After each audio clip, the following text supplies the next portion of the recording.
Physics की class में आपका स्वागत है।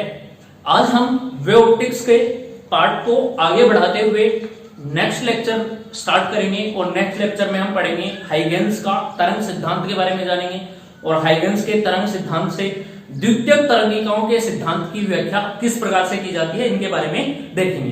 तो हम स्टार्ट करते हैं हाइगेन्स के तरंग सिद्धांत से। सबसे पहले यहां पर मैंने बताया था कि वेव ऑप्टिक्स में हाइगेन्स के तरंग सिद्धांत का बहुत बड़ा रोल होता है। हाइगेन्स का तरंग सिद्धांत, अब हाइगेन्स का तरंग सिद्धांत क्या कहता है ये बात हम पहले भी डिस्कस कर चुके हैं। रे ऑप्टिक्स मैंने बताई थी, उस टाइम नेचर ऑफ लाइट में डिस्कस करते टाइम मैंने आपको इसके बारे में बताया था। हाइगेन्स का तरंग सिद्धांत कहता है कि किसी भी प्रकाश स्रोत से प्रकाश है वो किस रूप में उत्सर्जित होगी, तरंग के रूप में उत्सर्जित होगी। ध्यान रखना, किस रूप में उत्सर्जित होगी, तरंग के रूप में। और इन तरंगों को हाइगेन्स ने कौन सी तरंगे माना था, अनुदैर्ध्य तरंग माना था, यांत्रिक तरंगे। अनुदैर्ध्य प्रकृति होती है क्योंकि इन्होंने इनकी जो तरंगों की प्रकृति मानी थी वो यांत्रिक मानी थी और यांत्रिक तरंग अनुदैर्ध्य तरंग प्रकृति की होती है। अनुदैर्ध्य तरंगों के संचरण के लिए माध्यम की आवश्यकता होती है और यहां पर हाइगेन्स ने जो माध्यम माना था, काल्पनिक माध्यम, वो ईथर लिया था। क्यों लिया था? क्योंकि ईथर होता है वो काफी हल्का होता है, भारहीन होता है और इसकी प्रत्यास्थता बहुत अधिक होती है, जबकि घनत्व भी क्या होता है, कम होता है। तो ये ध्यान में रखना, इसकी इलास्टिसिटी अधिक होने के कारण ये लिया था, प्रत्यास्थता इलास्टिसिटी अधिक होती है, ईथर लिया था। इस आधार पर हाइगेन्स ने ये बताया कि अपने तरंग सिद्धांत के आधार पर व्याख्या करी थी। तो यहां पर एक चीज सोचने वाली बात है, हाइगेन्स ने ये बताया था कि माध्यम की आवश्यकता होती है, तो माध्यम में प्रकाश तरंगों का वेग अत्यधिक होता है। किसने बताया ये बात? हाइगेन्स ने बताई थी। और प्रकाश तरंगों का वेग क्या होता है, किस तरीके से डिफाइन किया जाता है? तो जब भी हम बात करेंगे माध्यम में, मतलब माध्यम में तरंगे कौन सी रहेंगी, अनुदैर्ध्य प्रकृति की तरंगे रहेंगी। तो अनुदैर्ध्य जो तरंगों का वेग है, अनुदैर्ध्य तरंगों का वेग वो कौन से फॉर्मूले से दिया जाता है, v √E अपॉन में रो। अगर आपको याद है 11th क्लास में आपने तरंग वाला चैप्टर पढ़ा है स्टूडेंट्स, तो वहां पर E की जगह देखो एक फॉर्मूला आया था माध्यम में वेग, v √B अपॉन रो। इस तरीके से कई जगह d भी लिखते हैं घनत्व को, ये रो घनत्व होता है। तो ध्यान में रखना, b होता है वो आयतन प्रत्यास्थता गुणांक है और E है वो प्रत्यास्थता गुणांक से लिखते हैं। तो ये भी सही है और ये भी सही है। ये तो होता है माध्यम में तरंगों का वेग, अनुदैर्ध्य तरंगों का वेग। लेकिन उस चैप्टर में 11th क्लास में जहां चलता है वहां पे अनुप्रस्थ तरंगों का वेग भी होता है। तो जो अनुप्रस्थ तरंगों का वेग बताया गया है उनके लिए फॉर्मूला क्या था अनुप्रस्थ तरंगों के लिए, √T अपॉन m। T तो होता है रस्सी में तनाव बल और m होता है एकांक लंबाई का द्रव्यमान। ये होता है अनुप्रस्थ तरंगों का वेग, जबकि माध्यम में अनुदैर्ध्य तरंगों का वेग क्या होता है, ये वाला। अब यहां पर ये बात बोली है किसने, हाइगेन्स ने, कि ईथर माध्यम में इसकी प्रत्यास्थता अधिक होती है और घनत्व कम होता है। इसका घनत्व होता है वो क्या होता है, कम होता है। तो यहां पर आओ ना वेग में, वेग में आएंगे तो देखो वेग है वो इलास्टिसिटी के तो क्या है, इलास्टिक कांस्टेंट के तो क्या है, समानुपाती। जब ये अधिक होगा तो वेग भी क्या होगा, अधिक। और घनत्व के क्या है, व्युत्क्रमानुपाती। और घनत्व क्या है, कम होगा। जब घनत्व कम होगा तो वेग बढ़ेगा। तो अल्टीमेट यहां से क्या समझ में आ रहा है कि अनुदैर्ध्य तरंगों का वेग माध्यम में बहुत ज्यादा होता है, अधिक होता है। ये बात किसने कही, हाइगेन्स ने। आ रही है समझ में? मैं आपको कंपटीशन लेवल के हिसाब से बताने की कोशिश कर रहा हूं कि किस तरीके से हम इसको हैंडल करेंगे। जब माध्यम लेंगे तो माध्यम में जो यांत्रिक तरंगे होंगी किसके अनुसार, हाइगेन्स के अनुसार, उनका वेग अत्यधिक होता है इस आधार पर। परंतु ये जो तरंगे हैं हाइगेन्स के तरंग सिद्धांत के आधार पर, इन तरंगों द्वारा प्रकाश की परावर्तन की सफल व्याख्या की गई और प्रकाश के अपवर्तन की व्याख्या करने में ये सफल रहा था, इन दो बातों को। लेकिन ये प्रकाश के ऋजु रेखीय संचरण, जो ऋजु रेखीय संचरण था, ऋजु रेखीय संचरण, उसको समझाने में असफल रहा। और इसके अलावा जो व्यतिकरण और विवर्तन की घटनाएं हैं इनके समझाने में भी ये क्या रहा था, असफल रहा था। व्यतिकरण और विवर्तन इनको समझाने में भी असफल रहा था। तो इस आधार पर ये सिद्धांत यहीं पर रहेगा। उसके बाद में क्या हुआ, एक साइंटिस्ट आए फ्रेनेल। फ्रेनेल साइंटिस्ट आए तो फ्रेनेल ने क्या बताया था कि फ्रेनेल ने ध्रुवण की खोज करी थी। किसकी खोज करी? इन्होंने ध्रुवण की खोज करी थी और ध्रुवण की खोज करके इन्होंने जो तरंगों की प्रकृति ली थी वो ली थी अनुप्रस्थ प्रकृति, और अनुप्रस्थ प्रकृति के आधार पर फ्रेनेल ने व्यतिकरण, विवर्तन और ऋजुरेखीय संचरण की सफल व्याख्या कर दी थी यहां पर इस तरीके से। तो ये तो था हाइगेंस का तरंग सिद्धांत कि किस तरह से ये किनकी व्याख्या करता है और किनकी व्याख्या नहीं करता है। तो ये यहां पर मैंने एक ब्रीफ में आपको इसका शॉर्ट नोट्स के माध्यम से बता दिया कि किस तरीके से क्या होता है। अब बात आती है हमारे टॉपिक की हाइगेंस का द्वितीयक तरंगिकाओं का सिद्धांत। मतलब सन 1678 में हाइगेंस ने जब अपना सिद्धांत प्रस्तुत किया था तरंग सिद्धांत, इसके आधार पर इन्होंने एक द्वितीयक तरंगिकाओं का सिद्धांत दिया था जिसका नाम था हाइगेंस का द्वितीयक तरंगिकाओं का सिद्धांत। द्वितीयक तरंगिकाओं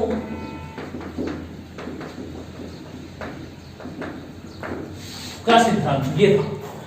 अब द्वितीयक तरंगिकाओं का सिद्धांत क्या कहता है, इसके कुछ पॉइंट्स हैं, मेन पॉइंट्स हैं, किस तरीके से आते हैं तो वो पॉइंट्स एक एक करके डिटेल से डिस्कस करेंगे। तो सबसे पहला पॉइंट क्या कहता है कि किसी भी प्रकाश स्रोत से प्रकाश उत्सर्जित होता है वो किस रूप में उत्सर्जित होगा, तरंगाग्र के रूप में, क्योंकि तरंगाग्र वेवफ्रंट हमने पढ़ लिया है किस तरह से होगा, तरंगों के रूप में उत्सर्जित होता है। ये बात तो हाइगेंस कहते हैं, पहले भी कह रहे थे, पहले भी इन्होंने बोला था कि किसी भी प्रकाश स्रोत से अपने सिद्धांत में कि कोई भी प्रकाश स्रोत जब प्रकाश का उत्सर्जन करेगा वो तरंग के रूप में होगा। लेकिन जब तरंगाग्र डिफाइन हो गया, तरंगाग्र की डेफिनेशन आ गई, तो उसके बाद में ये बोलने लगे कि जो प्रकाश तरंगें होती है वो तरंगाग्र के लंबवत होती हैं, और तरंगाग्र एक ऐसा पृष्ठ होता है जिसमें माध्यम के सभी कण समान कला में कंपन करते हैं। तो उस आधार पर इन्होंने जब द्वितीयक तरंगिकाओं का सिद्धांत दिया तो उस सिद्धांत में इन्होंने बोला कि किसी भी प्रकाश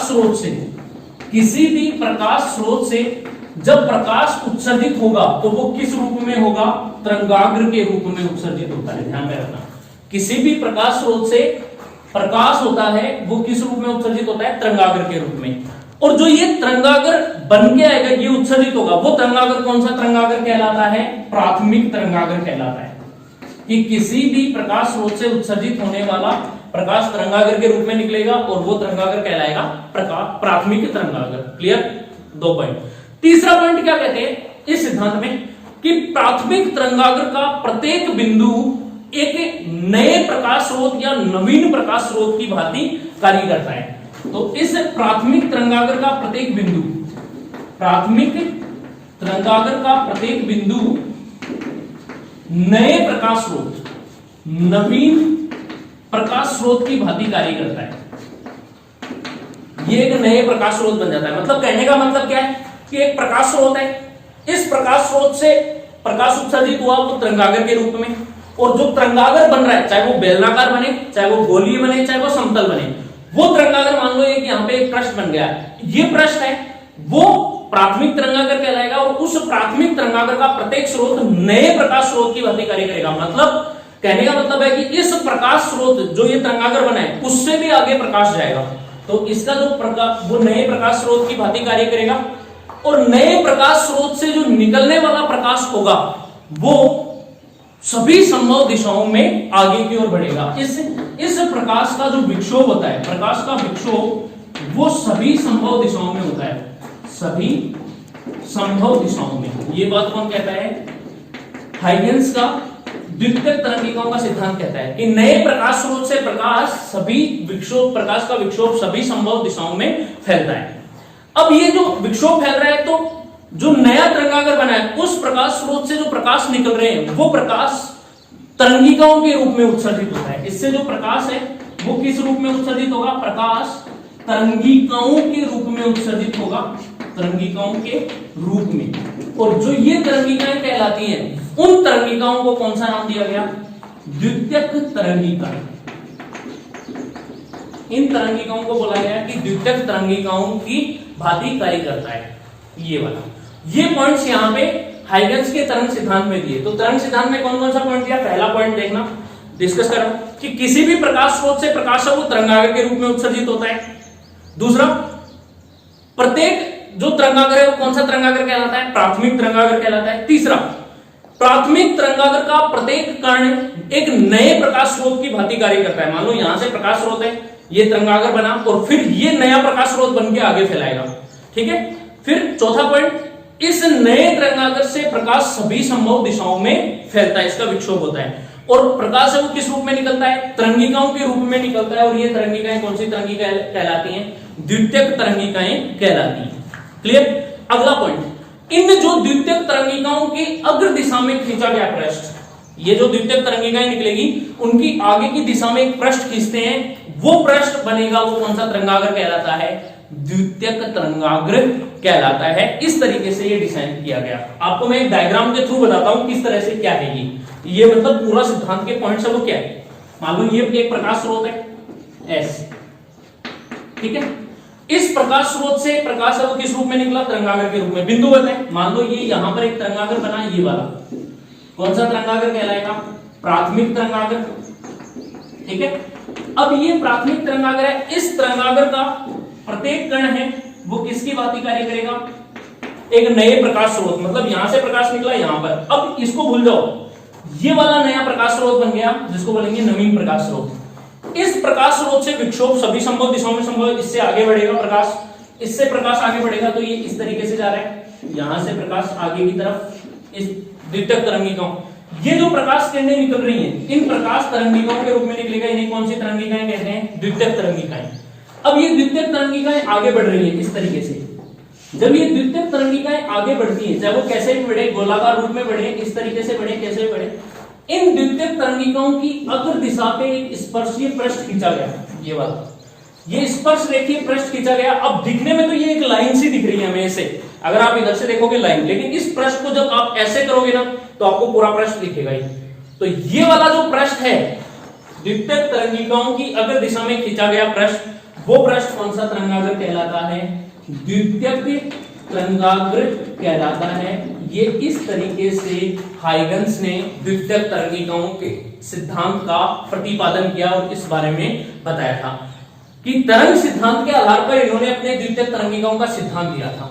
अब ध्यान देना, ये जो द्वितीयक तरंगिकाओं का सिद्धांत है वो प्रकाश के परावर्तन अपवर्तन को समझाने में सफल रहता है। कौन सा?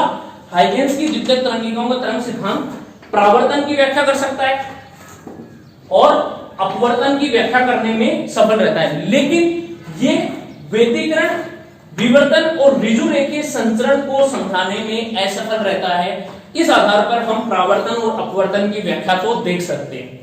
ये वाला जो सिद्धांत है हाइगन का द्वितीयक तरंगिकाओं का सिद्धांत, इसकी व्याख्या देखेंगे हम किस तरीके से ये परावर्तन की व्याख्या करता है और अपवर्तन की व्याख्या करता है। जो हमारा नेक्स्ट टॉपिक होगा वो है हाइगन्स के तरंग सिद्धांत के आधार पर परावर्तन की व्याख्या। देखते हैं,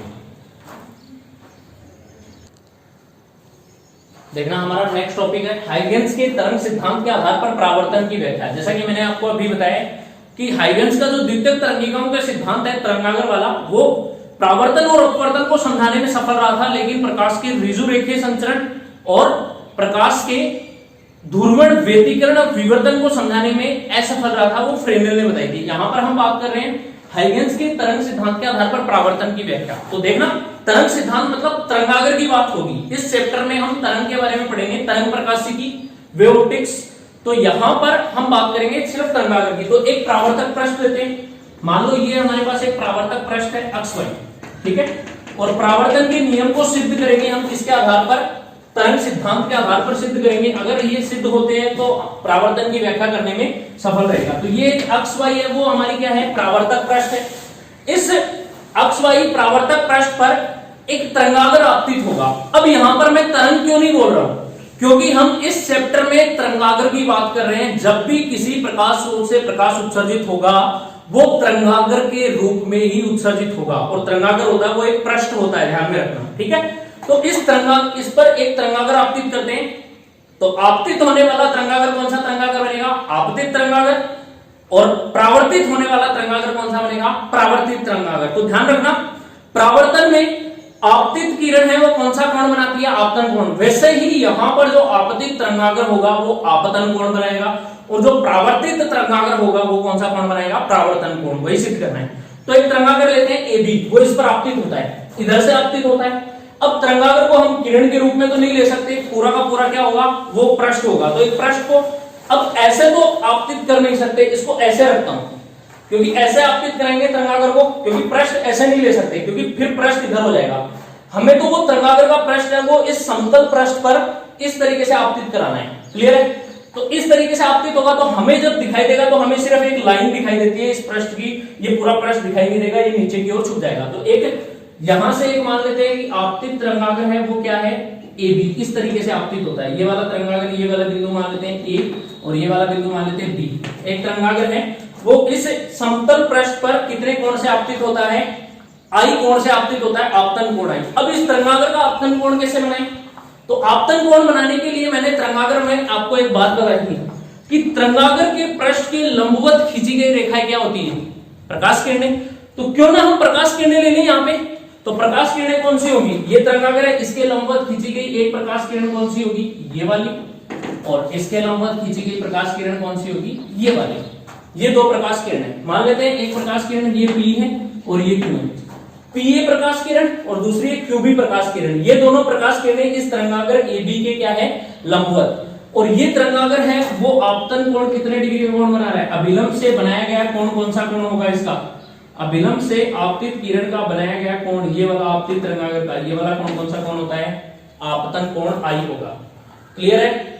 ये वाला कोण आई है तो ये वाला कोण भी कितना होगा, ये वाला भी आई होगा। क्यों होगा, देखो ये आई है, प्रकाश किरण आपतित किरण को तरंगागर की क्या होती है, लंबवत होती है, तो ये वाला कोण कितना बनेगा 90 माइनस आई, और 90 माइनस आई होगा तो ये अभिलंब होगा। अभिलंब कौन सा होगा, m और n मान लेते हैं। इस अभिलंब से ये 90 माइनस आई है और ये पूरा कोण कितना होता है 90, 90 में से 90 माइनस आई घटाओगे तो ये वाला कोण कितना आएगा, आई आएगा। क्लियर? यहां तक आपको समझ में आया? क्या बोल रहा है कि एक प्रावर्तक पृष्ठ है XY, इस प्रावर्तक पृष्ठ XY पर एक तरंगागर, किसी भी प्रकाश स्रोत से प्रकाश है वो तरंगागर के रूप में आपतित होता है। एक आपतित तरंगागर है AB, ये रहा A पॉइंट यहां पे मान लेते हैं, ये वाला A पॉइंट है और ये वाला B है। AB एक तरंगागर आपतित होता है कितने कोण से, आई आपतन कोण से। अभिलंब से बनने वाला कोण आई है, ये 90 माइनस आई और ये आई हो जाएगा। ये दोनों प्रकाश किरणें क्या है, तरंगागर के लंबवत। ये बात मैंने आपको बताई थी कि तरंगागर के लंबवत खींची गई रेखाएं होती हैं वो कौन सी किरण होती है, प्रकाश किरणें होती हैं। अब यहां पर जब ये तरंगागर का हिस्सा A इस पर आपतित होगा तो अब प्रावर्तक पृष्ठ है तो क्या करेगी, ये प्रावर्तन करेगी, जबकि यहां से तो प्रावर्तन होना स्टार्ट हो जाएगा। मान लो तरंगागर ऐसे आ रहा है तो जो हिस्सा इस पे टिक गया, मान लो इस पे आपतित हो गया, तो इसका तो क्या होगा, प्रावर्तन। लेकिन ये वाला तो इस पे अभी तक आपतित नहीं हुआ, अगर ये दूरी तय करे तो आगे और चलेगा। तो जब इसका प्रावर्तन होगा तो ये वाली प्रकाश किरण इधर ही दूरी तय करेगी ना, क्योंकि देखो इस तरंगागर AB के एक सिरे की प्रकाश किरण तो आपतित हो गई, लेकिन दूसरे सिरे की किरण अभी तक आपतित नहीं हुई है। इसको आपतित होने में मान लो कि तरंगागर से प्रकाश उत्सर्जित हो रहा है वो कितने वेग से जा रहा है। यदि प्रकाश का वेग कितना मान लें, तरंगागर के प्रकाश का वेग है v, तो t समय में, तो t समय में कितनी दूरी तय करेगा, t समय में तय दूरी कितनी दूरी तय करेगा, vt, v into t, दूरी बराबर क्या होती है, चाल गुणा समय, तो vt दूरी तय करेगा। तो यहां से b से लेके मान लो ये t समय में b से लेके इस बिंदु पर आपतित होगा, यहां तक चल के जाएगा ये प्रकाश सीधा यहां तक जा रहा है, इस बिंदु तक, C बिंदु तक। तो ये कितनी दूरी तय कर रहा है, यहां से लेके यहां तक vt दूरी तय कर रहा है, B से लेके C तक t समय में तय की गई दूरी vt है। यहां से लेके t समय में ये vt दूरी तय करेगा, तो सतह से टकराकर इस बिंदु का प्रावर्तित प्रकाश वो इधर से जाएगा, वो भी कितनी दूरी तय करेगा, ये प्रावर्तित प्रकाश है वो इस साइड चला जाएगा, ये इस साइड चला जाएगा, यहां पर परावर्तित होगा, क्योंकि आपतन कोण जितना होगा उतना ही कौन सा कोण बनेगा, परावर्तन कोण बनेगा। तो ये वाला प्रकाश इधर चला जाएगा। तो t समय में B से लेके C तक, मतलब ये जो प्रकाश किरण है यहाँ पे जो तरंगिका है वो तरंगिका C बिंदु तक पहुंचने में vt दूरी तय करेगी। तो उतने ही समय में A बिंदु पर A सिरे से परावर्तित कण भी कितनी दूरी तय करेगा, t समय में t दूरी तय करेगा, vt दूरी तय करेगा। क्यों? क्योंकि माध्यम एक है और एक ही माध्यम होने पर वेग अपरिवर्तित रहता है, और जब वेग अपरिवर्तित रहेगा तो समान वेग से यहां से लेके यहां तक दूरी तय होगी, तो a से t दूरी vt। तो अब vt दूरी कैसे पता लगे, तो क्या करोगे, प्रकार को यहां रखोगे और सी तक यहां पर एक चाप काट लो, वही चाप यहां से लेके यहां पे कट कर लेना, ये बिंदु बन जाएगा डी। जहां पे कट होगा वो बिंदु डी मान लो। डी बिंदु और सी बिंदु को मिला दो और डी और सी को मिलाने पर बनने वाला जो तरंगागर बनेगा, ये वाला सी डी, ये तरंगागर कौन सा तरंगागर बनेगा, परावर्तित तरंगागर। ये वाली किरण होगी वो इसके लंबवत प्रकाश किरण जाएगी, परावर्तित किरण, क्योंकि ये देखो ए बिंदु से पीए की परावर्तित किरण ये है और इस पीबी की, इस क्यूबी की परावर्तित किरण क्या होगी, इसके लंबवत इधर जाएगी ना। अब यहां से ध्यान से देखना, जो परावर्तित किरण होगी वो अभिलंब के साथ कितना कोण बनाएगी, आपतित तरंगागर आई कोण से आपतित हो रहा है तो परावर्तित तरंगागर कितना कोण बनाएगा, परावर्तन कोण आर, तो ये वाला कोण भी कितना होगा आर, और ये वाला कोण कितना हो जाएगा, ये आर है तो ये हो जाएगा 90 माइनस आर, और ये वाला कोण भी कितना होगा आर, परावर्तित किरण, ये हो जाएगी आर और ये मान लो एस, ये पी क्यों है, ये आर हो जाएगी, ये एस हो जाएगी। तो सीडी जो तरंगागर बन रहा है, ये वाला तरंगागर, वो कौन सा तरंगागर बनेगा, परावर्तित तरंगागर, और ए बी बनेगा वो कौन सा तरंगागर है, आपतित तरंगागर। तो यहां पर ए बी है आपतित तरंगागर, सीडी है परावर्तित तरंगागर।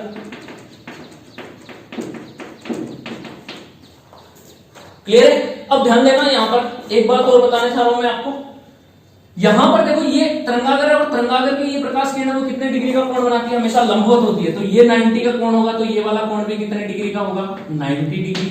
और इसी प्रकार इस तरंगागर के लंबवत ये प्रकाश किरण है, तो ये वाला कोण भी कितने डिग्री का होगा, 90 डिग्री, और ये दूरी भी कितनी होगी, वीटी दूरी होगी, यहां से ए से लेके डी तक की दूरी। तो यहां पर इस तरीके से ये परावर्तन की घटना होती है। अब हमें परावर्तन के नियम भी सिद्ध करने हैं, तो आपको मैं फिर से ये बता रहा हूं कि ये डायग्राम कैसे बनेगा, फिर से एक बार और समझा रहा हूं। मान लो हमारे पास एक आपतित तरंगागर है, वो कौन सा है, ए बी, और आपतित तरंगागर इस तरीके से लेंगे तो तरंगागर के लंबवत खींची गई रेखाएं कौन सी होती है, प्रकाश किरणें।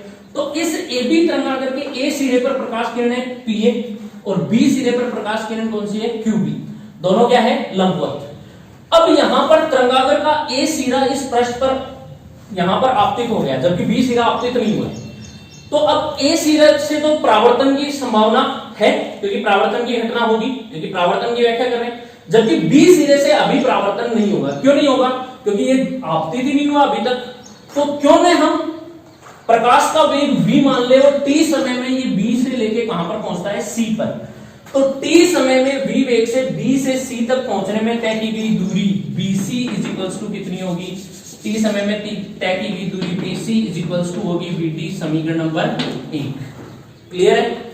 t समय में v वेग से b से c तक पहुंचने की तय की गई दूरी कितनी होगी, vt। क्लियर? अब जितने समय में बिंदु b से प्रकाश c बिंदु तक पहुंचेगा, उतने समय में क्या ए बिंदु वाला प्रकाश रुका रहेगा, कभी नहीं, क्योंकि प्रकाश सभी संभव दिशाओं में समान विक्षोभ उत्पन्न करता है और समान दूरी से ही चलेगा, समान वेग से। तो जब ये यहां से यहां तक वीटी दूरी तय करेगा, तो ये प्रकाश यहां पे न रुककर ये वीटी दूरी इधर परावर्तित होगा, तो ये परावर्तित किरण कितनी गई, यहां से लेके ये जा रही है, ये परावर्तित किरण जा रही है। क्लियर है? तो जितनी दूरी ये वीटी तय होगी, उतनी ही वीटी दूरी का ए बिंदु से लेके डी तक चाप कट कर देंगे। कैसे? प्रकार लेंगे हम, राउंडर बी पर रखेंगे और सी तक इसका आर्क ले लेंगे, कट कर देंगे चाप, फिर ए पे रख के और स्केल उससे पेंसिल से कट कर देंगे। तो जिस बिंदु पर ये चाप कट होगा उस बिंदु को ले लेंगे डी और डी को सी से मिला देंगे। सी से मिलाने पर ये वाला जो तरंगागर बनेगा वो कौन सा बनेगा, परावर्तित तरंगागर। ठीक है? तो यहां पर हम ये भी कह सकते हैं, जब BC की वैल्यू VT के इक्वल होगी, तो इसी प्रकार AD, A से लेके D तक की दूरी, इसी प्रकार AD इज इक्वल्स टू भी कितनी होगी, VT। इसको मान लेंगे समीकरण नंबर 2। ये दोनों दूरियां बराबर होंगी। अब यहां पर ये परावर्तित तरंगागर है, तो परावर्तित तरंगागर के लंबवत ये वाली किरण है वो R जाएगी लंबवत, और ये वाली भी लंबवत जाएगी।